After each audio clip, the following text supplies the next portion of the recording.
Umuganura ni umwe mu migenzo gakondo y'Abanyarwanda wagize uruhare rukomeye mu mibereho, mu bukungu no mu miyoborere y'igihugu kuva mu bihe bya kera. Wari umunsi mukuru wahuzaga Abanyarwanda mu rwego rwo kwishimira Imana n'abasekuruza umusaruro w'ibyagezweho mu buhinzi n'ubworozi no kongera kwiyemeza gukomeza gukora ibikorwa biteza imbere igihugu.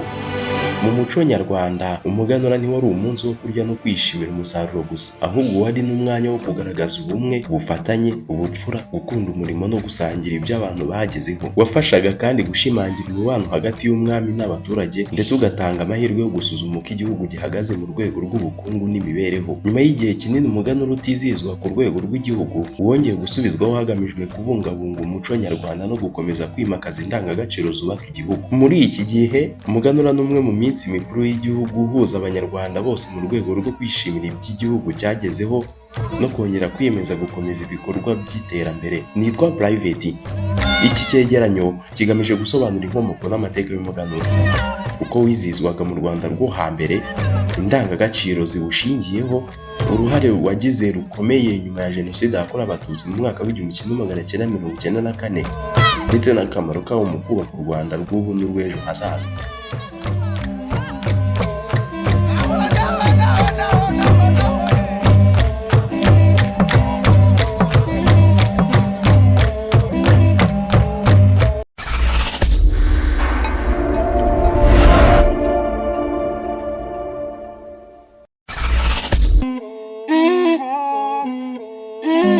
Ubundi ijambo umuganura rikomoka ku nshinga kuganura, bisobanura gutangira kurya ku musaruro mushya w'ibihingwa nyuma yo kweza. Mu muco nyarwanda, nta muntu wari wemerewe kurya ku musaruro mushya mbere y'uko habanza gukorwa umuhango w'umuganura. Byagaragazaga icyubahiro gihabwa Imana, igihugu n'ubuyobozi. Abashakashatsi bagaragaza ko umuganura wari umwe mu migenzo ya kera y'Abanyarwanda watangiye mbere y'ubukoloni. Wari ushingiye ku buhinzi n'ubworozi, ari byo byari inkingi z'ubukungu bw'u Rwanda. Uwo munsi abaturage bashimiraga Imana kubera imyaka yeze neza, bagasangira umusaruro, banasabira igihugu gukomeza kugira amahoro n'uburumbuke. Mu gihe cy'ubwami, umuganura ari umwe mu mihango ikomeye yabaga buri mwaka. Wizihizwaga ku rwego rw'igihugu, uyobowe n'umwami wari ufite inshingano zo gutangiza umuhango mbere y'uko abaturage bose batangira kurya imyaka mishya. Abaturage bazanaga umusaruro w'indobanure nk'amasaka, uburo, amasororo, ibishyimbo n'ibindi bihingwa by'ingenzi. Ibyo byatangwaga nk'ikimenyetso cyo gushimira no kwerekana ko igihugu gifite umusaruro uhagije. Nyuma y'umuhango, abaturage basangiraga hamwe, bakabyina imbyino gakondo, bakaririmba indirimbo z'ibyishimo, kandi bakagaragaza ubumwe n'urukundo. Mu gihe cy'ubukoloni bw'Abadage n'Ababiligi, imigenzo myinshi nyarwanda yaracogoye kubera impinduka mu miyoborere n'imitegekere. Umuganura watangiye gutakaza agaciro wari ufite kuko ubuyobozi bw'abakoloni bwashyize imbere indi mikorere n'indi minsi mikuru. Nubwo bimeze bityo, abaturage benshi bakomeje kuwizihiza mu miryango no mu bice by'icyaro, bagakomeza gusigasira umuco wo gushimira umusaruro no kuwusangira. Nyuma y'ubwigenge, umuganura ntiwakomeje kwizihizwa nk'umunsi mukuru w'igihugu. Icyakora, hagamijwe kubungabunga umuco nyarwanda no gukomeza kwimakaza indangagaciro ziwuranga, wongeye gusubizwa ku rwego rw'igihugu. Kongera kuwizihiza byabaye uburyo bwo gushimangira ubumwe bw'Abanyarwanda, gukunda umurimo, kwigira no kwishimira iby'igihugu kimaze kugeraho. Mu gihe cy'uyu munsi, umuganura ni umwe mu minsi mikuru y'igihugu ugaragaza umuco nyarwanda n'icyerekezo cy'iterambere rirambye. Gusobanukirwa amateka y'umuganura bifasha kumenya aho umuco nyarwanda ukomoka n'uruhare wagize mu kubaka igihugu. Bigaragaza kandi ko iterambere ry'Abanyarwanda ryahoze rishingiye ku murimo, ubufatanye, gusangira no gushimira ibyo bagezeho. Amateka y'umuganura kandi atwigisha ko kubungabunga umuco ari imwe mu nkingi z'iterambere rirambye. Iyo amateka n'indangagaciro byubahirijwe, bifasha urubyiruko n'abakuru gukomeza kubaka igihugu kirangwa n'ubumwe n'amahoro n'iterambere.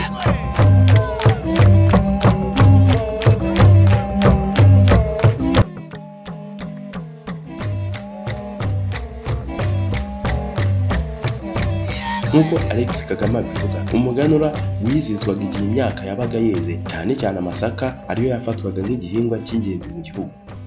Itariki nyayo yashyirwagaho n'umwami n'abiru b'ibwami. Hari hashingiye ku bihe by'isarura n'imigenzo y'igihugu. Mbere y'umuhango, abaturage ntibari bemerewe kurya ku musaruro mushya.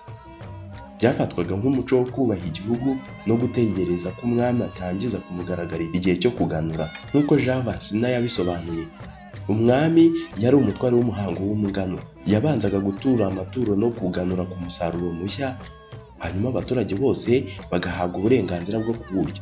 Iki gikorwa cyasobanuraga ko umwami ari umurinzi w'igihugu ushinzwe imibereho myiza y'abaturage n'uburumbuke bwacyo.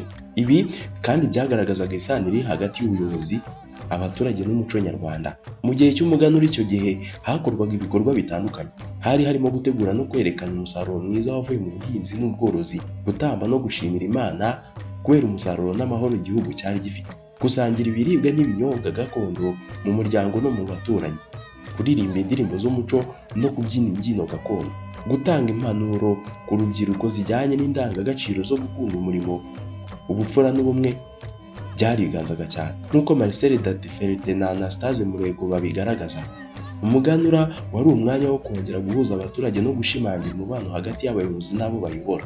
Umuganura warangwaga n'ibiribwa byakomokaga ku musaruro mushya. Muri ibyo hari harimo amasaka, uburo, ibishyimbo, ibigori, ibijumba, imyumbati, amata n'ibikomoka ku mata, ndetse n'inzoga z'amasaka cyangwa iz'ubuki mu mihango imwe n'imwe. Ibi biribwa byose nkubwiye hejuru byari ikimenyetso cy'uburumbuke, ubukungu n'umugisha igihugu cyabaga cyaragize muri uwo mwaka wose.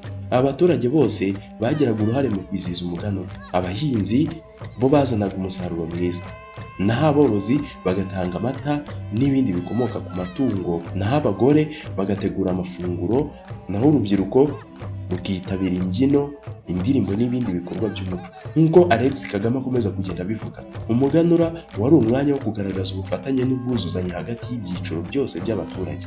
Abashakashatsi bagaragaza ko umuganura wari ufite ibisobanuro byinshi birenze umutwe. Uyu munsi mukuru w'umuganura ugaragaza gushimira Imana kubera umusaruro, gukunda umurimo no kuwubonamo isoko ry'iterambere. Umunsi w'umuganura kandi ugaragaza gusangira no gufashanya hagati y'abaturage, ugaragaza kubaha ubuyobozi n'umuco nyarwanda, ugakomeza kandi gukomeza ubumwe n'ubusabane mu muryango nyarwanda. Nk'uko Jean Vincent bisobanura, imihango y'umuganura yafashaga kubungabunga amateka, indangagaciro n'ubusugire bw'igihugu. Mu Rwanda rwo hambere, umuganura wari umuhango ukomeye cyane wahuzaga abaturage bose mu gushimira Imana. Wari ishingiro ry'ubumwe, ubufatanye, gukunda umurimo no kubaha ubuyobozi.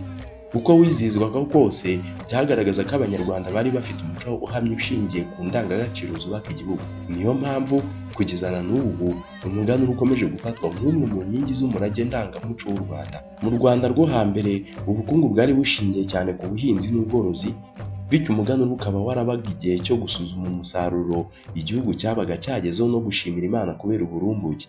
Muri iki gihe nabwo umuganura ukomeje gukoreshwa nk'urubuga rwo gushishikariza Abanyarwanda gukora cyane, kwihaza mu biribwa no guteza imbere ubukungu bushingiye ku musaruro.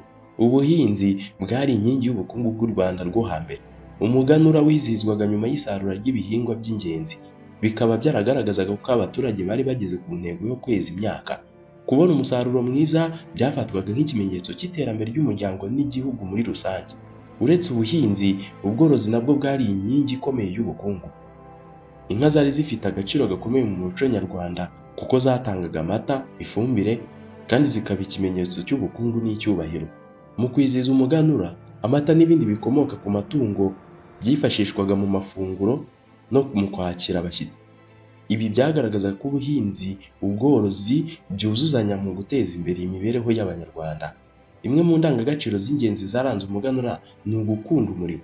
Abaturage bashishikarizwaga gukora cyane kuko umusaruro mwiza wabaga ari wo utuma habaho umuganura. Uyu muco warakomeje wubaka abaturage bazi ko iterambere rituruka ku murimo, ku bufatanye no gukoresha neza umutungo kamere. N'ubu umuganura ukomeza kwigisha no gukora cyane ko ari ishingiro ry'iterambere rirambye. Dufate nk'urugero, mu Rwanda rw'ubu umuganura wabaye umwanya wo kugaragaza ibyo igihugu n'abaturage bagezeho mu rwego rw'ubukungu. Mu kwizihiza umuganura hagaragazwa ibikorwa by'indashyikirwa mu buhinzi, ubworozi, ubucuruzi, inganda n'ibindi bikorwa by'iterambere. Ni umwanya kandi wo gushimira abaturage n'inzego zitandukanye zatanze umusaruro mu guteza imbere igihugu. Ibi bituma abaturage barushaho kugira ishyaka ryo gukora cyane ndetse no kongera umusaruro. Umuganura ushimangira ihame ryo kwigira no kwishakamo ibisubizo. Abanyarwanda bashishikarizwaga kubaka ubukungu bushingiye ku bushobozi bwabo, gukoresha neza umutungo bafite no kwirinda gushingira ku nkunga zituruka hanze. Uyu muco wo kwigira utuma abaturage barushaho kugira uruhare mu bikorwa bibateza imbere no kubaka ubukungu bw'igihugu mu buryo burambye. Muri iki gihe, kwizihiza umuganura bikorwa no mu rwego rwo kumurika ibikorwa byagezweho n'abaturage, amakoperative, ibigo n'inzego za leta. Hatanga umwanya wo kwerekana udushya mu buhinzi, ubworozi, ubukorikori n'ibindi bikorwa byinjiriza abaturage. Ibi bifasha abaturage kwigirana, bagasangira ubunararibonye, bakanashishikarizwa gukoresha ikoranabuhanga n'uburyo bugezweho mu kongera umusaruro. Umuganura ugira uruhare mu kubaka iterambere rirambye kuko ushingiye ku gukoresha neza umutungo kamere, kubungabunga ibidukikije no kongera umusaruro mu buryo budahungabanya ejo hazaza. Ushishikariza kandi abaturage guhuza imbaraga, gukorera hamwe no gutekereza ku nyungu rusange z'igihugu kuruta iz'umuntu ku giti cye. Muri make, umuganura ni inkingi ikomeye y'ubukungu bw'u Rwanda kuva kera kugeza n'ubu. Ushimangira ko iterambere rishingira ku murimo, ubufatanye, kwigira no gukoresha neza umutungo igihugu gifite. Mu gihe u Rwanda rukomeje urugendo rwo kwihuta mu iterambere, umuganura ukomeza kuba isoko y'indangagaciro zifasha abaturage kubaka ubukungu burambye. Mu gihe u Rwanda rukomeje ku rugendo rwo kwihuta mu iterambere, umuganura ukomeza kuba isoko y'indangagaciro zifasha abaturage kubaka ubukungu burambye, guhanga udushya no guharanira imibereho myiza y'abaturage bose.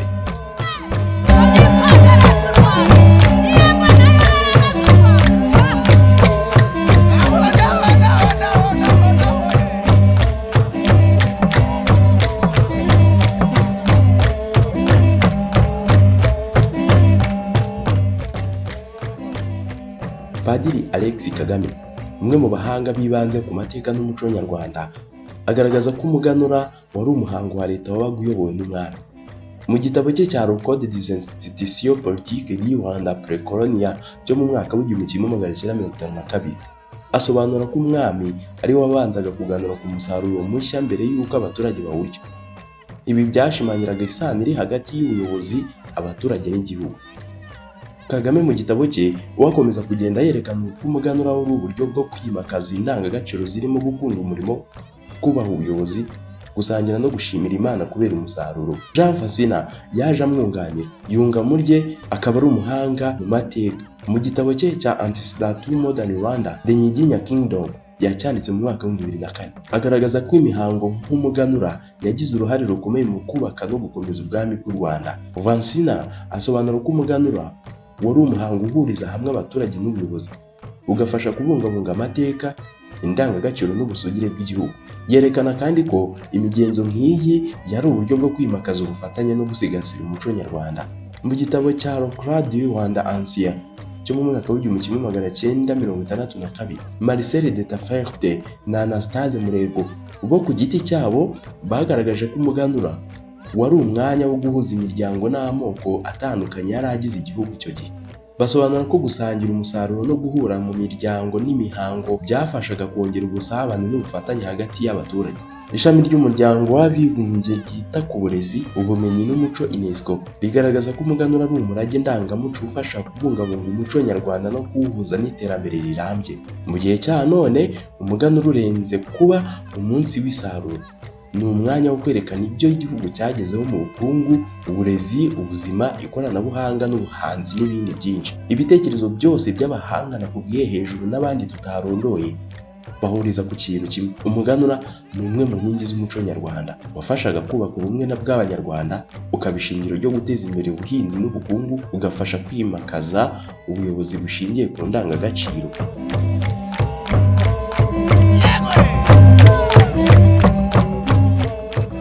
Nubwo umuganura ari umwe mu nkingi z'umurage ndangamuco w'u Rwanda ugamije kwimakaza ubumwe, gukunda umurimo, gushimira no kubungabunga umuco nyarwanda, haracyari imbogamizi ugihura nazo muri iki gihe.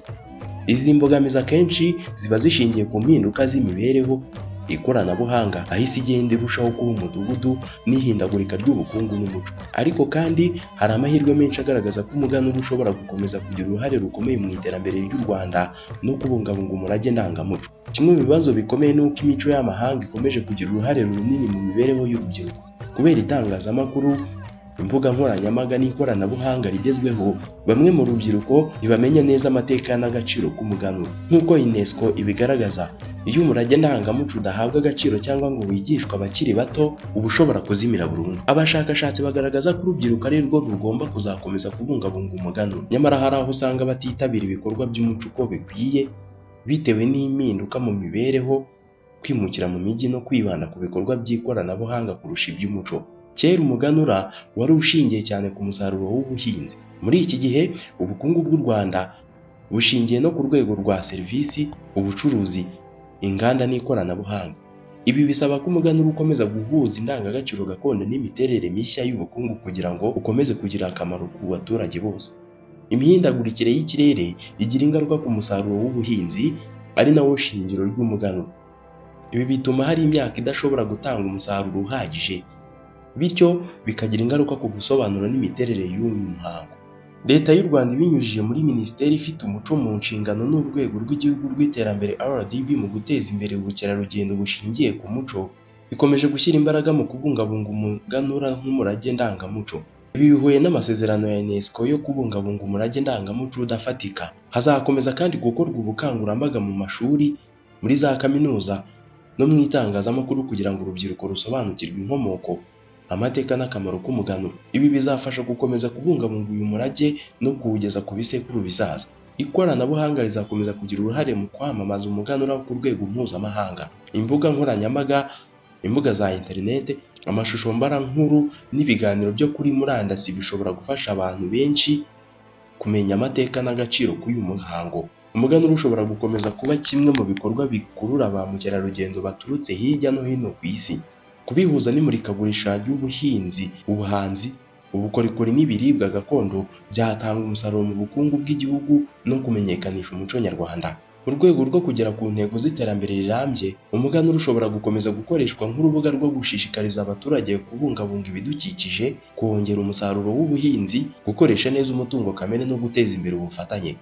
Isesengura ry'ubushakashatsi rigaragaza ko nubwo umuganura uhanganye n'imbogamizi zishingiye ku mpinduka z'isi n'imibereho, ugifite uruhare rukomeye mu kubungabunga indangagaciro nyarwanda, guhuza umuco gakondo n'ikoranabuhanga, guteza imbere uburezi bushingiye ku muco no kongera uruhare rw'urubyiruko ni bimwe mu byatuma uyu murage ukomeza kubaho no gutanga umusaruro mu iterambere ry'igihugu. Umuganura ni umwe mu nkingi z'umurage ndangamuco w'u Rwanda ufite agaciro gakomeye mu kubaka ubumwe, guteza imbere ubukungu no kwimakaza indangagaciro z'Abanyarwanda. Nubwo hari imbogamizi ziterwa n'ihindagurika ry'umuco, ikoranabuhanga n'imihindagurikire y'ibihe, hari amahirwe menshi yo gukomeza kuwuteza imbere, gukomeza kuwigisha, kuwubungabunga no kuwumenyekanisha ku rwego mpuzamahanga bizatuma umuganura ukomeza kuba isoko y'ubumwe, iterambere n'ishema ry'u Rwanda. Nitwa Private, mugire ibihe byiza.